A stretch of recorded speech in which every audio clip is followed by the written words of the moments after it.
언제 내보내? 우연히 들은 한마디. 제 이름은 윤상국입니다. 올해로 74살이 되었지요. 그날 밤도 여느 때처럼 서재에서 붓글씨를 쓰고 있었습니다. 아내가 떠난 지 3년, 저는 매일 밤 그녀가 좋아했던 시 한 구절씩을 써 내려가는 것이 일과가 되었습니다. 먹물이 화선지에 스며드는 고요한 시간, 그때 거실에서 들려온 목소리에 붓을 멈췄습니다. 할아버지 유럽 다녀오시면 바로 정리하자. 며느리의 목소리였습니다. 처음엔 무슨 정리를 한다는 건가 싶었죠. 엄마, 그럼 2층은 내가 쓰는 거지? 차도 사준다고 했잖아. 고3 손자 민수의 목소리가 이어졌습니다. 순간 가슴이 철렁 내려앉았습니다. 당연하지. 할아버지 집만 넘어오면 다 해결돼. 요양원은 이미 알아봤어. 분당 쪽에 괜찮은 데가 있더라. 한 달에 350만 원 정도야. 근데 할아버지가 안 간다고 하면 치매 진단만 받으면 가족이 결정할 수 있어. 의사가 그러더라. 요즘 노인들은 다 증상이 있대. 우리가 관찰 일지만 잘 써가면 돼. 제 다리에 힘이 풀렸습니다. 서재 문을 살며시 닫고 의자에 주저앉았죠. 분당 33평 아파트 28억이라고들 하더군요. 매달 받는 연금 450만 원, 은행에 모아둔 노후 자금까지. 제가 평생 읽어온 것들이 그들 눈엔 그저 넘어와야 할 집이었던 겁니다. 할아버지가 요즘 깜빡깜빡 하시잖아. 지난주에도 가스 안 끄고 나가셨다고 했지? 아, 맞아. 이웃 아줌마한테도 얘기해놔야겠다. 붓을 든 손이 떨렸습니다. 가스라니요. 전 한 번도 깜빡한 적이 없는데 말입니다. 아들은 어디 있었을까요? 제 아들 상민이는 이 대화를 알고 있었을까요? 아니면 모른 척하고 있는 걸까요? 그날 밤 전 처음으로 제 인생의 마지막 장을 어떻게 써야 할지 고민하기 시작했습니다. 평생을 가족을 위해 살아온 제가 이제는 저 자신을 지켜야 할 때가 온 것 같았습니다. 그 대화를 들은 후 일주일 저는 평소처럼 행동하며 그들의 움직임을 지켜봤습니다. 며느리가 부지런해졌더군요. 제가 아침에 무얼 먹었는지, 몇 시에 산책을 나갔는지 작은 수첩에 뭔가를 적어 내려갑니다. 한 번은 그 수첩을 슬쩍 봤습니다. 오전 9시 아버님이 리모컨을 찾으심. 5분간 헤맴 저녁 7시 같은 이야기를 2번 반복하심, 이런 식이었죠. 전 일부러 실수를 하지 않으려 더 조심했습니다.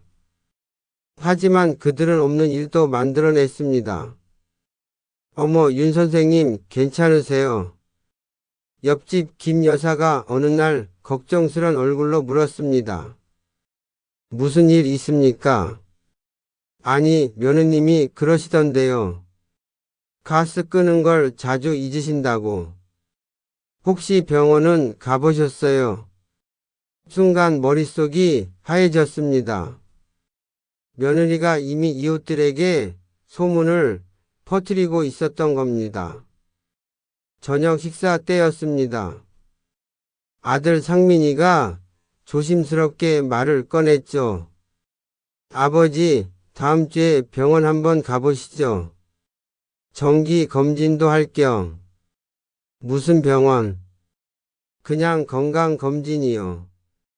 요즘은 치매 검사도 기본으로 한대요. 며느리가 거들었습니다. 네, 아버님.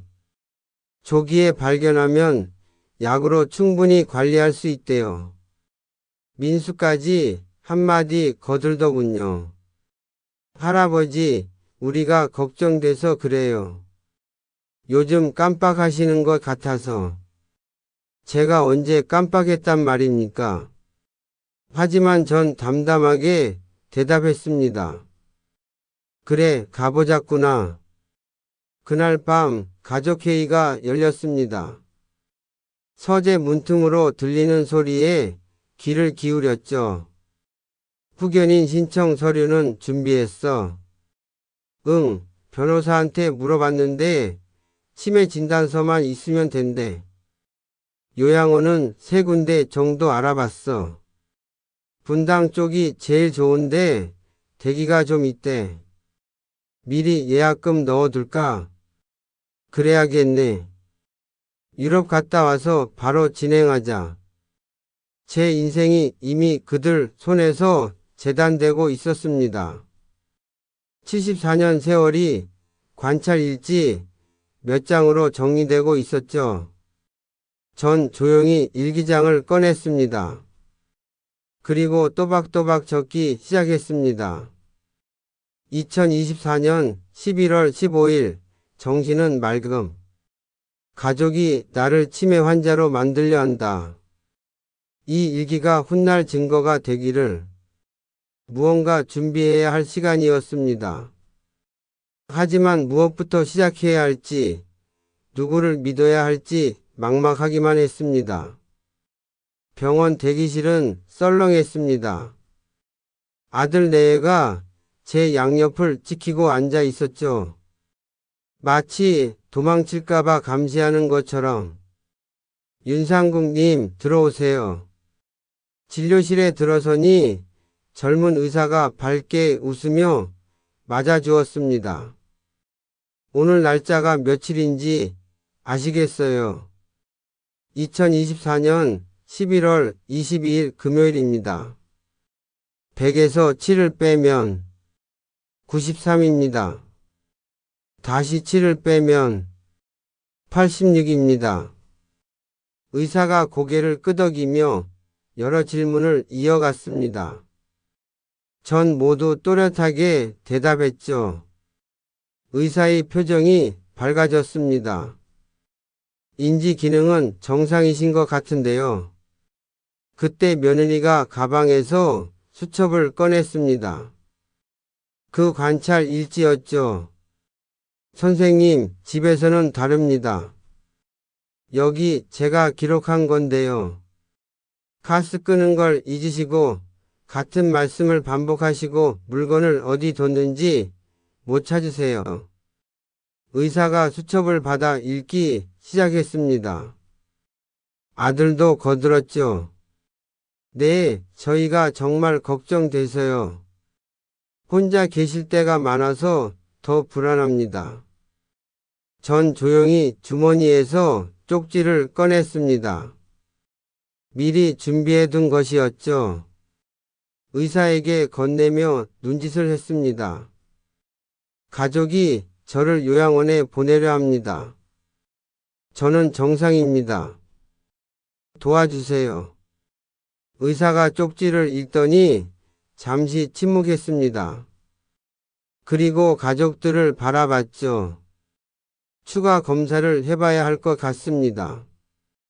뇌 MRI와 신경심리 검사를 진행하겠습니다. 정확한 진단이 필요하니까요. 며느리의 얼굴이 굳었습니다.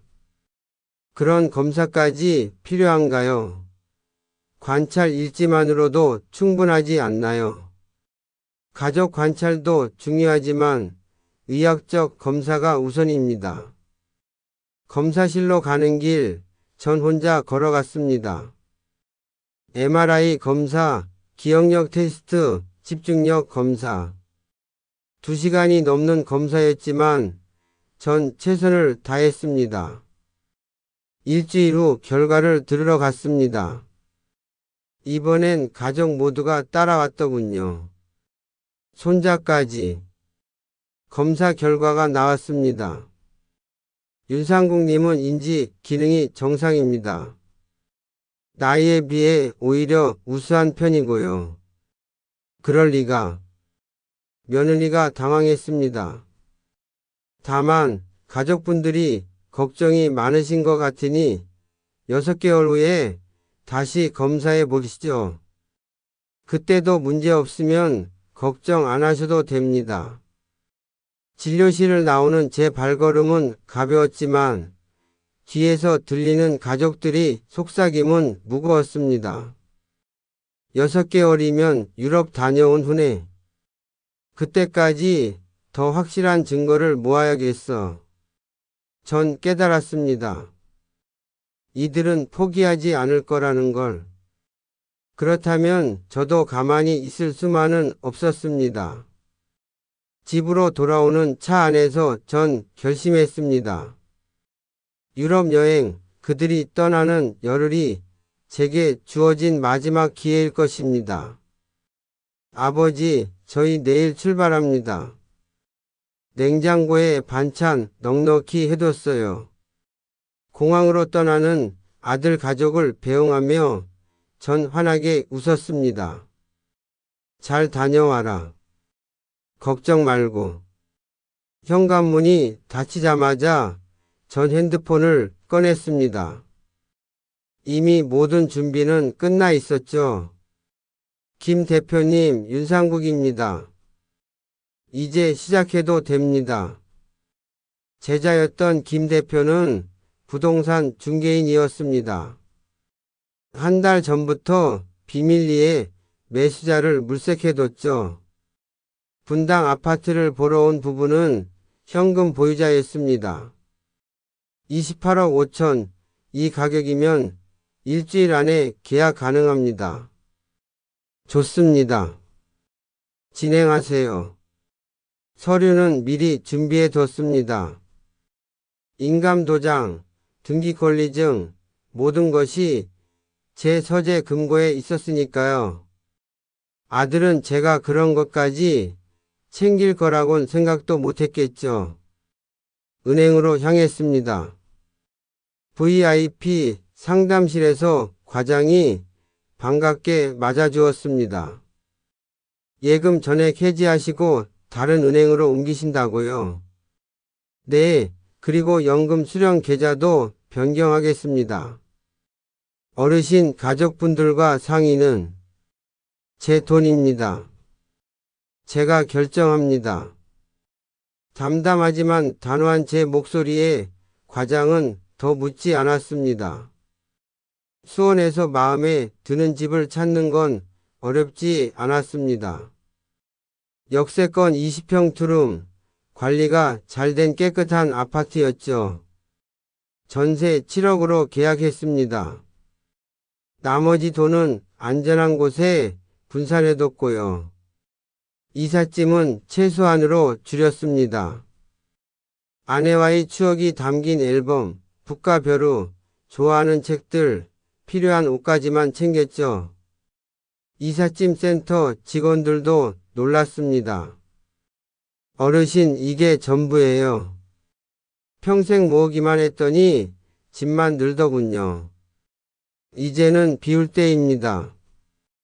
분당 아파트 열쇠를 새 주인에게 넘기는 순간 묘한 해방감이 들었습니다. 일주일 후 전수원이 새 집에서 아침 커피를 마시고 있었습니다. 창밖으로 보이는 풍경이 낯설지만 평온했죠. 핸드폰이 미친 듯이 울리기 시작한 건 오후 20쯤이었습니다. 유럽에서 돌아온 가족이 빈집을 발견한 시간이었겠죠. 아버지, 지금 어디 계세요? 집이 왜 이래요? 나는 잘 있다. 걱정 말거라. 아니, 집을 팔았다고요. 아버지 정신이 온전하세요. 의사가 정상이라고 했잖니. 내 재산 내 마음대로 했다. 지금 당장 오세요. 이건 말이 안 돼요. 전 조용히 전화를 끊었습니다. 그리고 문자를 하나 보냈죠. 내 인생의 주인은 나다. 앞으로 연락하지 마라. 그 후로 전화벨을 꺼놨습니다. 변호사를 통해 필요한 법적 조치도 취했고요. 혹시 모를 후견인 신청에 대비해 정신과 진단서도 추가로 받아뒀습니다. 새로운 시작이었습니다. 74세의 시작. 늦었다고 생각할 수도 있지만 전 오히려 이제야 진짜 제 인생을 살게 된 것 같았습니다. 수원에서의 새 생활이 시작된 지 석 달이 지났습니다. 아침 6시 전 팔달산 둘레길을 걷습니다. 같은 시간에 나오는 동네 어르신들과 인사를 나누죠. 복지관서의 강사로도 자원봉사를 시작했습니다. 일주일에 2번 붓을 잡는 손이 떨리는 어르신들께 천천히 가르쳐 드립니다. 선생님 글씨는 참 곱네요. 마음이 고든 분 같아요. 수강생 한 분이 하신 말씀이 참 따뜻했습니다. 그러던 어느 날 복지관 직원이 조심스럽게 다가왔습니다. 선생님, 혹시 분당에서 오신 윤상국 선생님 맞으신가요? 네, 맞습니다만. 아드님이 찾아오셨었어요. 아버님이 치매이시니 연락하면 살해하겠다고.